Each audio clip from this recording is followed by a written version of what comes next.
Hey, good morning. It's Friday, December 11th. Thanks so much for being here. We come to the third of our gifts that we're talking about, these life-changing gifts that we talked about earlier in the week. Remember, Jesus says to the man who comes to him in the crowd demanding he get what he thinks is coming to him. And Jesus says, watch out for greed. Watch out for greed, for a man's life does not consist in the abundance of his possessions. And that's a really critical theme for us at Christmas time. It's not saying get rid of your gifts. It's just saying realize which ones does life consist.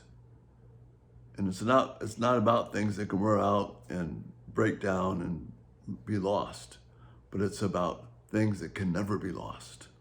That's the beauty we're talking about. That's why the gifts are life-changing. And they're not only life-changing for you, but they're life-changing for your children and your grandchildren. So these really are valuable gifts. Invest in those things that will last into eternity. That's what Jesus is urging here. And so the first gift we talked about was the smile, which comes from the person who knows God, trusts God, desires God's presence, and has an inner strength that is able to demonstrate, I care about you. You're special to me. Especially for parents and children. As parents, we do represent God to our children. Our countenance and our smile matters. Not a fake one, but one that shows I really delight in you. Not by your behavior, but because you're mine. The second one is listening. Do I listen well? And this gift means that I care about you. It tells your children that you care about them and that you care about them so much that you shove aside your own selfish thoughts and desires and listen carefully to them so that you can understand them. Beautiful gift. And we talked about that. And then this third gift that God has given us is pleasant words. Pleasant words are not a manipulative tool to get what you want.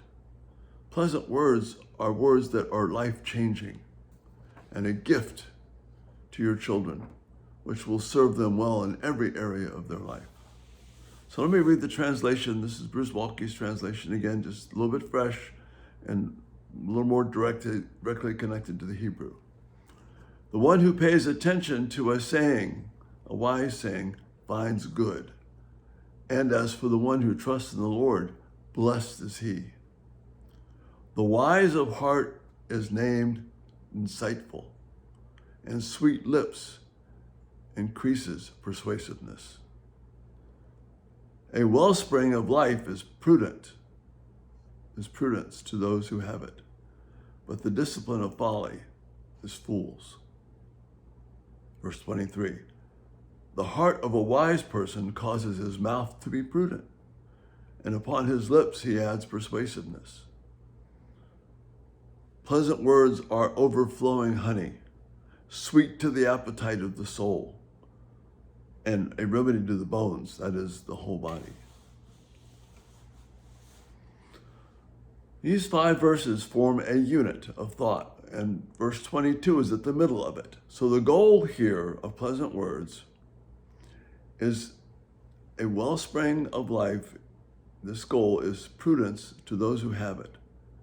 In other words, you are kept well by pleasant words. We do well, and our experience is positive. But the discipline of fools is folly. In other words, the life experience of a fool is harsh.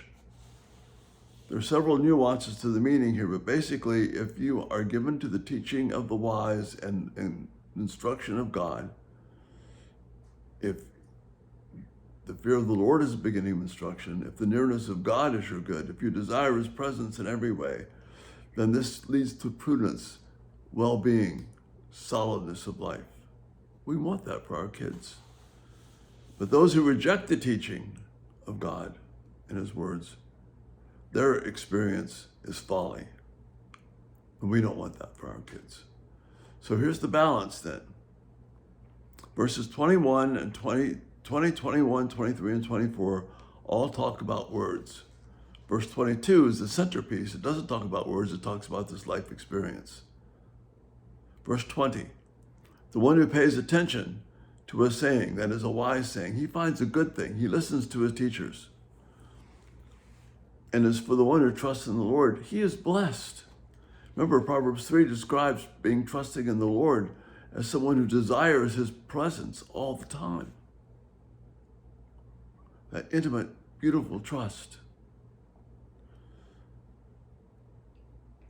One thing we need to do about people who instruct us, we need to find out, are they students? Are they good learners themselves?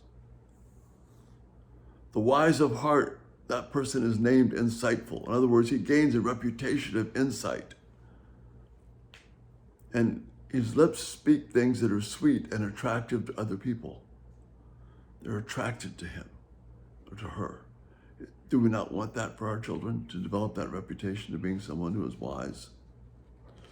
The heart of a wise person causes his mouth to be prudent, and upon his lips he has persuasiveness.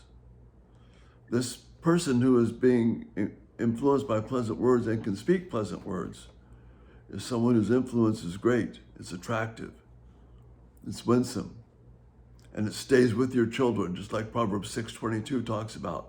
It's always with them, whether they're lying down, rising up, or walking along the road. That's what the impact you want your words to have.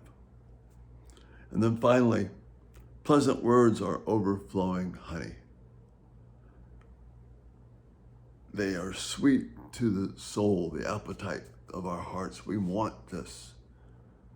We want to speak words that are healing. And they also are a remedy and healing to our bodies. This is the big deal about pleasant words, because we're speaking the words of life, the words of Christ. These are phenomenal gifts. And I commend them to you because the Holy Spirit commends them to you. Life-changing gifts. The rich smile. Ears that care to know what's going on. And words that speak the pleasantness of truth so that we're drawn to the beauty of the wisdom of God and the life itself. And those are the three gifts. And again, value your feedback, and you have a great day. And Lord willing, we'll be back tonight.